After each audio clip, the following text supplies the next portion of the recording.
बात उस समय की है जब चंद्रपुर राज्य पर राजा चंद्रसेन का राज हुआ करता था। उस समय चंद्रपुर राज्य पूरी दुनिया के लोगों के लिए आकर्षण का केंद्र हुआ करता था। अन्य देश बड़ी उत्सुकता से चंद्रपुर राज्य के साथ संबंध स्थापित करने को लालायित रहते थे। चंद्रपुर राज्य में गंगा नदी के पास राजमहल हुआ करता था।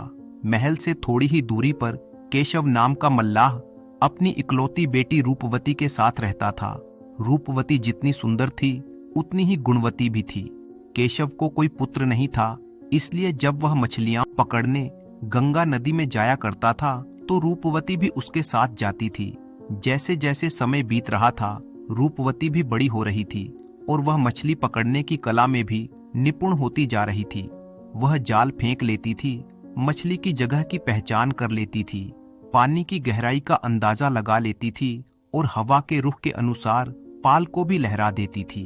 समय के साथ वह इतनी समझदार हो गई थी कि उसके पिता को भी नदी में मछली पकड़ने में उससे काफी मदद मिलती थी।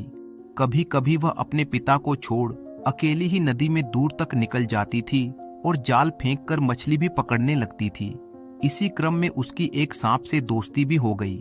एक दिन हुआ ऐसा कि मछली पकड़ते समय उसके जाल में एक सांप फंस गया।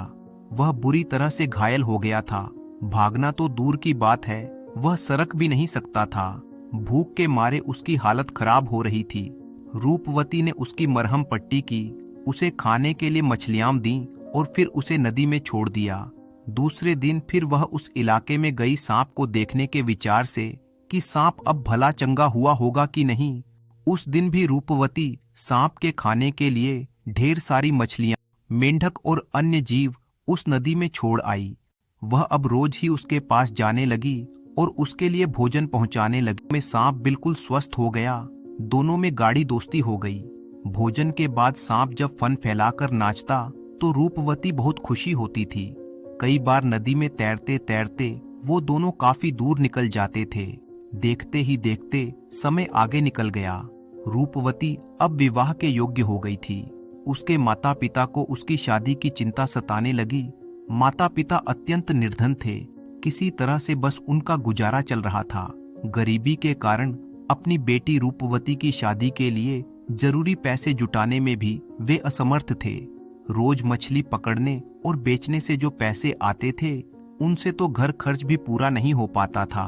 इन सब बातों को रूपवती भी समझने लगी थी। वह उदास रहने लगी। इसी कारण वह कई दिनों तक अपने बापू के साथ मछली पकड़ने भी नहीं गई। उधर जब कई दिनों तक रूपवती सांप को दिखाई नहीं दी तो वह सांप भी चिंतित और उदास रहने लगा। कई बार वह भी बिना कुछ खाए पिए ही सो जाता था। इस तरह कई दिनों तक रूपवती मछली पकड़ने नहीं गई और सांप से उसकी मुलाकात भी नहीं हुई। इधर केशव भी अधिक मेहनत करने के कारण अस्वस्थ रहने लगा था। घर की माली हालत ऐसी नहीं थी कि बिना मछली पकड़े काम चल सकता था। मजबूरन रूपवती को नाव लेकर मछली पकड़ने अकेली घर से निकलना पड़ गया। कुछ मछलियां पकड़ने के बाद अचानक उसे सांप की याद आई और उसे आभास हुआ कि उसका भाई कई दिनों से भूखा है और वह भोजन के लिए बड़ी बेताबी से उसकी बाट जोह रहा है। ऐसे में वह यह भूल गई कि घर में एक दाना भी नहीं है और पिता अस्वस्थ हैं। जितनी मछलियां उसने पकड़ी थीं, सारी सांप को खाने के लिए दे दी। सांप सारी की सारी मछलियां खा भी गया। रूपवती उसे खाते हुए देखकर मुस्कुराती रही। सांप की भूख के सामने वह अपनी भूख को भूल गई। सांप को तृप्त देखकर वह भी तृप्त हो गई। इससे मित्रता की विश्वसनीयता का पता चलता है। तभी सांप ने अचानक अपना फन फैलाया और जोरों से फुंकार छोड़ी। फिर उसने एक दिव्य मणि रूपवती के सामने उगल दी। उस मणि से एक दिव्य आभा निकल रही थी। उस मणि को देखकर रूपवती की आंखें चौंधिया रही थीं। वह कुछ भी समझ नहीं पा रही थी। तभी सांप ने कहा, बहन, तुम घबराओ नहीं और न ही किसी तरह की चिंता करो। ये नागमणि है, एक दिव्य और अलौकिक रत्न। ये तुम्हारी सारी इच्छाएं पूरी करेगा। श्रद्धा भक्ति से इसकी पूजा अर्चना करना। इसे अपनी नाव में छिपाकर ले जाना और घर में भी छिपाकर रखना। इतना कहकर वह सांप नदी में चला गया। रूपवती मणि के साथ अपनी नाव में बैठकर घर वापस लौटने लगी। रूपवती मणि को जब अपनी नाव के बालू में छिपाने लगी तो उसके सुखद आश्चर्य की सीमा न रही। नाव में ढेर सारी मछलियां छल छल कर रही थीं। इतनी सारी मछलियां देखकर वह खुशी खुशी घर लौट गई। घर आकर अपने माता पिता को सारी घटना कह सुनाई। उसने हाथ जोड़कर मणि से कहा, हे दिव्य मणि, हमारी स्थिति आपसे छिपी नहीं है। यद्यपि हमें कोई लालच नहीं है, फिर भी आप कुछ ऐसा करें जिससे मेरे माँ पिताजी को पूर्ण विश्वास हो जाए। रूपवती ने जैसे ही अपनी बात समाप्त की, उसके घर की रंगत ही बदल गई। चारों तरफ साफ सफाई थी, घर का सारा सामान अपनी जगह पर था और जरूरत भर जितने सामान चाहिए थे, खाने पीने और अन्य सुख सुविधाओं के लिए, वे सभी सामान मौजूद थे। यह सब देखकर रूपवती और उसके माता पिता बहुत ही खुश हुए। रात का भोजन करने के बाद वह सब खुशी खुशी सोने के लिए चले गए, पर रूपवती को नींद नहीं आ रही थी। उसे ऐसा अनुभव होने लगा कि यह नागमणि तो राजकीय संपत्ति है, इसे राजकोष में होना चाहिए। यही बात उसने सुबह अपने माँ बाबूजी को बताई। उसकी यह बात सुनकर आश्चर्य से सभी एक दूसरे को निहारने लगे। अंत में यही निर्णय लिया गया कि क्यों न इस नागमणि को हम राजा के पास पहुंचा दें। हमारे राजा प्रजावत्सल हैं, वे अपनी समझदारी से प्रजा के हित में इस नागमणि का सही उपयोग करेंगे। समय से दोनों बाप बेटी राजमहल पहुंच गए। रूपवती ने द्वारपाल से आने का कारण बताया और राजा से मिलने की इच्छा जताई। द्वारपाल से संदेश सुनकर महाराज चंद्रसेन भी आश्चर्यचकित हुए। राजा ने उन दोनों बाप बेटी को दरबार में उपस्थित करने का आदेश दिया। राजा चंद्रसेन बहुत ही न्यायप्रिय और प्रजावत्सल सम्राट थे। वे प्रजा में बहुत लोकप्रिय थे। उनकी धर्म प्रियता जग जाहिर थी। उनके भव्य विराट व उज्जवल व्यक्तित्व से राज्य के सभी लोग बहुत ही प्रभावित थे। राज दरबार सजा हुआ था। रूपवती अपने पिता के साथ पहले से ही वहां उपस्थित थी। वे दोनों राज दरबार की शोभा देखकर चकित थे। उनकी आंखें जिधर जाती उधर ही अटक जाती, पर रूपवती का ध्यान तो बार बार माथे की टोकरी में रेत से ढंकी नागमणि की ओर दौड़ पड़ता था। वह हर पल राजसभा में महाराज के आने की प्रतीक्षा कर रही थी। तभी सबने महाराज का अभिवादन किया। राजा चंद्रसेन ने राज सिंहासन पर बैठते ही आदेश दिया, रूपवती और केशव मल्लाह को दरबार में पेश किया जाए। आदेश पाते ही सिपाही ने दोनों को दरबार के मध्य में लाकर खड़ा कर दिया। दोनों ने सिर झुकाकर महाराज का अभिवादन किया। तभी महाराज ने पूछा, युवती, तुम कौन हो और क्यों मुझसे मिलना चाहती थी? रूपवती ने माथे पर टोकरी संभाले ही दोनों हाथ जोड़कर महाराज को प्रणाम किया। फिर कहना शुरू किया, महाराज, मैं आपके महल से थोड़ी ही दूरी पर स्थित माधोपुर गांव की रहने वाली आपकी ही प्रजा हूँ। ये मेरे पिताश्री केशव मल्लाह हैं। मैं हर रोज अपने पिता के साथ नाव लेकर गंगा नदी में मछली पकड़ने जाया करती हूँ। फिर रूपवती ने राजा को अपने और सांप के बीच की मित्रता के बारे में सारी बात बता दी। आगे कहने लगी, महाराज, कल नदी से बाहर निकलकर नाग ने मुझे एक दिव्य मणि दी है। यह एक दुर्लभ रत्न है और मनोवांछित फल देने में समर्थ है। इसलिए मैं चाहती हूँ कि दिव्य दुर्लभ मणि राजकोष में रहे, ताकि आप इससे मनोवांछित धन दौलत प्राप्त कर अपनी प्रजा का कल्याण कर सकें। महाराज ने बड़े ध्यान से रूपवती की बातें सुनी। फिर कहा, क्या हम अपने राज दरबारियों के साथ इस दिव्य मणि के दर्शन कर सकते हैं? रूपवती बोली, नहीं महाराज, यह एक अलौकिक रत्न है, केवल आप इसके दर्शन कर सकते हैं। फिर रूपवती ने टोकरी को महाराज के पास ले जाकर उन्हें नागमणि के दर्शन करा दिए। तभी राजा ने कहा, रूपवती, यह बात कैसे मान ली जाए कि यह मणि मनोवांछित फल देती है? रूपवती कहने लगी, महाराज, दैवी शक्तियां कभी झूठी नहीं होती और न ही आज तक मैंने झूठ बोला है। आप चाहें तो अभी इस नागमणि की परीक्षा ले सकते हैं। राजा चंद्रसेन कहते हैं, रूपवती, तुम ही कुछ ऐसा करो जिससे हम सबका इस मणि पर विश्वास पक्का हो जाए। उस समय पूरे राज्य में सूखा पड़ा हुआ था, जिससे अकाल की स्थिति बन रही थी। रूपवती ने श्रद्धा और भक्ति के साथ नागमणि से प्रार्थना की कि वह जन कल्याण हेतु पूरे राज्य में बारिश कर दें। रूपवती द्वारा ऐसे प्रार्थना करने के तुरंत बाद ही तेज हवाएं चलने लगीं, बादल उमड़ने घुमड़ने लगे। फिर देखते ही देखते बारिश भी शुरू हो गई।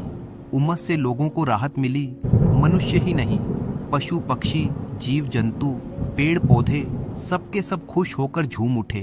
यह सब देखकर महाराज की खुशी की सीमा न रही। उन्होंने रूपवती को अपने पास बुलाया, प्यार से उसकी पीठ थपथपाई, फिर उसके सिर पर हाथ फेरते हुए कहा, मैं तुमसे बहुत प्रसन्न हूँ बेटी। तुम अपने राज्य और राजा के बारे में इतना सोच सकती हो, यह मेरे लिए गर्व की बात है। तुमने अपने राज्य के लिए वह काम किया है जो आज तक किसी ने नहीं किया। आज से यह नागमणि और तुम दोनों राज्य की परिसंपत्ति हुई। तुम अपने माता पिता के साथ राजमहल में ही रहोगी। यह दिव्य नागमणि भी तुम्हारे ही पास रहेगी। राज्यहित में तुम जैसा उचित समझना, उससे मनोवांछित फल प्राप्त कर राज्य का सम्मान बढ़ाना। मैं इस राज्य के प्रतिनिधि के रूप में इस राजमहल में तुम्हारा और अलौकिक नागमणि का हृदय से स्वागत करता हूँ। महाराज के निर्णय का राज दरबारियों ने भी स्वागत किया। पूरी राजसभा करतल ध्वनियों से गूंज उठी। उस रात पूरे राज्य में दीपावली मनाई गई। रूपवती को रथ पर बैठाकर पूरे राज्य में सम्मान के साथ घुमाया गया। लोग उसके रथ के आगे पीछे नाचते गाते रहे। कई दिनों तक चंद्रपुर राज्य में जश्न का माहौल बना रहा और इस तरह से रूपवती जैसी एक गरीब लड़की अपने दयालु स्वभाव, परोपकार और ईमानदारी की वजह से झोपड़ी से निकलकर महलों में पहुंच गई। साथ ही साथ उसने अपने माता पिता का जीवन भी सुखमय बना दिया। मछुआरों के उसी गांव में केशव मछुआरे के घर के निकट में रामू नाम का एक मछुआरा रहता था। रामू सीधा, सादा तथा ईमानदार व्यक्ति था, किंतु उसकी पत्नी एक चालाक तथा लालची स्त्री थी। रामू की आयु लगभग 50 साल की थी, किंतु गरीबी तथा चिंता ने उसे समय से पहले ही बुजुर्ग कर दिया था। रामू सुबह मुंह अंधेरे उठकर जाल लेकर नदी की ओर निकल जाता और शाम को वापस आता। वह सारा दिन नदी में जाल डाले बैठा रहता। उसके पास शाम होने तक थोड़ी मात्रा में मछली इकट्ठी हो जाती, जिन्हें बेचकर वो अपना जीवन चला रहा था। किंतु रामू फिर भी प्रसन्न रहता और 2 वक्त की रूखी सूखी मिल जाने के लिए ईश्वर का धन्यवाद अदा करता। उसकी स्त्री लच्छू लालची प्रवृत्ति की होने के कारण रात दिन उसको ताने ही देती रहती थी और रामू चाहे जितनी मछली ले आए, वह कभी प्रसन्न नहीं होती थी। एक दिन रामू को हल्का सा बुखार था, फिर भी वह 2 बार नदी पर हो आया, किंतु उसके हाथ एक भी मछली नहीं लगी थी। इसलिए उसके घर पहुंचते ही उसकी स्त्री ने नाक में दम कर दिया। रामू ने उसे बहुत समझाया कि आज उसकी तबीयत ठीक नहीं है, पर उसकी पत्नी नहीं मानी और उसने उसे फिर से नदी पर मछली पकड़ने के लिए जाने को कहा। आखिरकार वो नदी पर चला ही गया। वह बहुत देर तक नदी में जाल डाले बैठा रहा, किंतु इस बार भी कोई मछली नहीं फंसी। निराश होकर वह जाल खींचने ही वाला था कि उसे अपना जाल कुछ भारी सा प्रतीत हुआ। उसने जल्दी जल्दी उसे खींच लिया। उसने देखा कि उसके जाल में एक छोटी सी सुंदर मछली फंस गई है। उसका रंग चांदी के समान चमक रहा था। मछुआरे को उस मछली पर बहुत प्यार आया और उसे जाल में से निकालकर, प्रेम पूर्वक निकालकर उसकी पीठ पर हाथ फेरने लगा। छोटी सी मछली रामू से बोली, हे मछुआरे, मुझ पर दया करो और मुझे पानी में जाने दो। मैं इस नदी की रानी हूँ। अगर तुम मुझे पानी में जाने दोगे तो मैं तुम्हारी प्रत्येक इच्छा पूरी करूंगी। रामू को मछली पर दया आ गई। रामू ने उस मछली को फिर से नदी में डाल दिया और चुपचाप अपनी खाली टोकरी लेकर घर वापस लौट आया। लच्छू ने जब टोकरी को खाली देखा तो उसका गुस्सा 7वें आसमान पर पहुंच गया और वह पर चिल्लाने लगी। मछुआरे ने उसे धीरज बंधाते हुए सारी घटना कह सुनाई। लच्छू ने जब सारी बात सुनी तो वह अपने पति को कोसते हुए बोली, तुमने उस मछली से कुछ मांगा क्यों नहीं? जाओ अभी फौरन जाकर उस मछली से कुछ खाने पीने का सामान मांग कर ले आओ। मछुआरा मना करने लगा तो वह खूब जोर से चिल्लाने लगी। हार कर मछेरा उल्टे पांव लौट गया। नदी पर पहुंचकर वह तेज आवाज में बोला, हे नदी की रानी मछली, तनिक बाहर आकर मेरी प्रार्थना सुन लो। तुरंत ही नदी की लहरों में बल खाती छोटी सी सुंदर मछली नदी तट पर आ पहुंची। मछेरा उसे प्रणाम करके बोला, हे मछली रानी, मेरे घर खाने को कुछ नहीं है, कृपया मुझे खाने के लिए कुछ सामान दे दो। मछली बोली, अभी तुम घर जाओ, मैं वहीं भिजवा दूंगी। इतना कहकर मछली फिर से नदी की लहरों में ओझल हो गई। मछेरा जब घर पहुंचा तो घर के बाहर खाने पीने की बहुत सारी चीजें रखी हुई थीं। उसने अंदर से अपनी पत्नी को बुलाया। दोनों ने मिलकर सारी चीजें घर के अंदर रखीं। मछुआरा इस काम को अभी खत्म भी न कर पाया था कि लच्छो फिर से बोली, सुनो जी, केवल खाने पीने की वस्तुओं से क्या होता है, जाओ जाकर मछली से सुंदर वस्त्र तथा जेवर मांग कर ले आओ।